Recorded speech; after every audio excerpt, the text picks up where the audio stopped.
Hola chicos, buenas tardes, mi nombre es Jessica Murillo y en el día de hoy les voy a contar sobre el escritor Tomás Carrasquilla y su obra Simón el Mago. Dice que Tomás Carrasquilla nació el 18 de enero de 1858 y murió el 19 de diciembre de 1940 a sus 82 años por una infección. Era de nacionalidad colombiana, de movimiento modernista costumbrista y lanzó Simón el Mago en 1980, hace 128 años. Les voy a empezar a contar sobre el cuento Simón el Mago, que narra que Antoñito era el último de todos los hijos. Además, era enclenque y tenía una niñera llamada Frutos, la cual le tenía mucho cariño y amor y le enseñó cuentos sobre brujería, a lo cual a Antoñito le pareció muy importante saber sobre los cuentos y Frutos empezó a contarle la historia de las brujas del pueblo. A Antoñito le llamó mucho la atención y empezó a hacer muchas preguntas sobre el tema. Se empieza a desarrollar cuando Antoñito se aficiona por los cuentos de la brujería y decide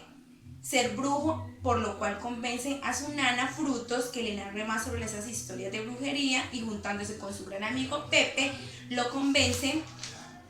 para iniciar la gran aventura. Antonito abrió los ojos y sintió que alguien le cargaba y descargaba en la tarima. Algo de sangre corría por su cara y estaba desnudo y enlodado, por lo que veía a su alrededor y descubrió que lo que había sucedido y el resultado de su aventura era que se había lanzado por el barranco porque creía que se podía convertir en bruja y diciendo no creo en Dios ni en la Virgen. Por consecuencia de eso su papá le metió una gran pela y le dijo que nunca más en la vida podía volver a ser. Hola a todos y todas, mi nombre es Darnely Muñoz. Yo les voy a dar un breve análisis sobre el cuento de Tomás Carrasquilla llamado Simón el Mago. Entonces, en el cuento de Simón el Mago se reúne una serie de sucesos heterogéneos que se entrelazan unos con otros para conformar una historia que se convierte en un todo homogéneo. Algunos de estos episodios importantes son, primero, los cuidados que tiene la manumisa llamada Fructuosa Rúa, que ella tiene con Antoñito, que es el personaje principal, que ella se encargaba pues de cuidarlo, el tipo de relación que establece ella con el niño, las impresiones que dejan todos esos cuentos y todas esas narraciones que ella le hace al personaje principal, la relación que Antoñito tiene con los familiares, con todos los miembros de la familia, la búsqueda así imperiosa de Antoñito por todos esos objetos que requiere para lanzarse a volar como las brujas, el castigo que tiene el personaje, el niño, a causa de todas esas travesuras que ha hecho, porque fue un intento pues fallido de volar, y fue por esas historias narradas pues por la niñera, la expulsión de Frutos de la casa donde estuvo toda su vida y donde trabajó pues por muchos años. Entonces todos esos sucesos se constituyen la única historia y llega a apreciarse la transformación que va dando el personaje. Se resalta que el narrador de esta obra es el mismo personaje niño, que es el protagonista y que a través de él se construye la historia, ¿cierto?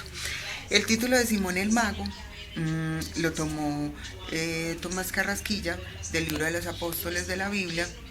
donde narra la historia de un hombre que se llama efectivamente Simón y que le decían el mago por todo lo que él hacía, porque realmente el que narra la historia es Antoñito y pues el personaje se llama Antoñito o Toñito como le dice. Alrededor de Antoñito se describen una serie de episodios como son los castigos domésticos, las narraciones que hace Frutos, que le despierta esa fantasía y esa imaginación al niño, los recorridos que se hacen por todos los espacios de la casa, los diálogos del personaje con su hermana Mariana, pero es a través del narrador, del personaje niño, donde se sobresalta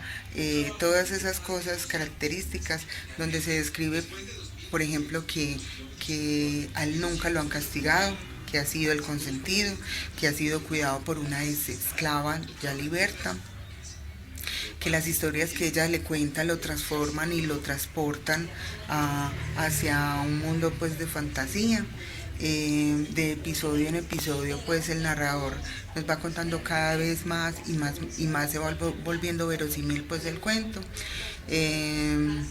y todo parece girar en torno a el personaje principal, que es Toñito. Entonces el despertar del personaje principal, del niño, es cuando él empieza a experimentar duda, confusión, y él empieza a sentirse solo, y entonces él empieza en los últimos en las últimas narraciones del cuento, cómo él estaba tan apegado a Rúa, a Frutos, la niñera, y luego cómo se vuelve tan indiferente frente a que Frutos deja la casa. Entonces Antoñito empieza a tener muchas dificultades, y no obtiene las recompensas que él quiere. Es decir, él está esperando buscar el oro, plata, él está esperando volar, y hasta ahora no le ha sido posible hacerlo, sino que obtuvo fue castigo y dificultad por todas las travesuras que él hizo. Entonces él enfrenta todas estas dificultades, y todas estas dificultades lo conducen a la realidad y lo conducen a reconocerse a sí mismo. Eso era lo que que tenía para contar. Chao, gracias. Hola a todos, mi nombre es Viviana Quintero y en consecuencia de lo que mis compañeras venían conversando con respecto al cuento Simón el Mago, pensamos que es un cuento muy interesante porque nos permite adentrarnos y conocer la cultura y el folclore de la época. Se tocan temas muy comunes como la brujería, deja ver toda esta tradición oral, las creencias populares, muestran a todas luces el lenguaje de un pueblo puramente campesino, que está lleno de expresiones paisas y negras que nos dejan de la mano de Tomás Carrasquilla conocer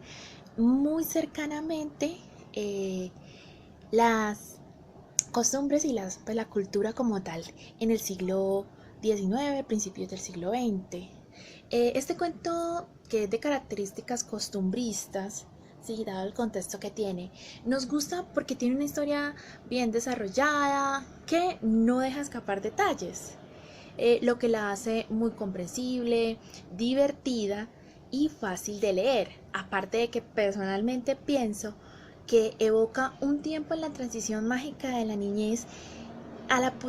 mágica de la niñez a la pubertad, que hoy en día aún se ve. Y es que cuántos de nosotros cuando teníamos la edad de 8 o 10 años, al igual que este personaje pueril, no tuvimos fantasías y creíamos en cosas que hoy en día pues ya de grandes nos parecen pues totalmente irreales, ¿sí? Entonces pienso que toca una fibra muy importante, te hace evocar esos tiempos que son muy lindos y que nos dejan ver que no deberíamos dejar morir del todo ese niño imaginativo y que creía todo posible. Recomendamos totalmente a Tomás Carrasquilla porque, como lo mencionaba al principio, es un escritor que nos permite conocer con mucho detalle sobre los modos de ser y sobre las creencias que se tenían a finales del siglo XIX, principios del siglo XX en la región de Antioquia, gracias a la habilidad que tenía para transcribir tal cual y como la gente hablaba en esa época. Entonces es un autor que nos deja saber parte de nuestro folclore y lo recomendamos mucho. Muchas gracias a ustedes por su atención. Esperamos que les sea de mucha utilidad esta información y gracias por todo. Feliz noche.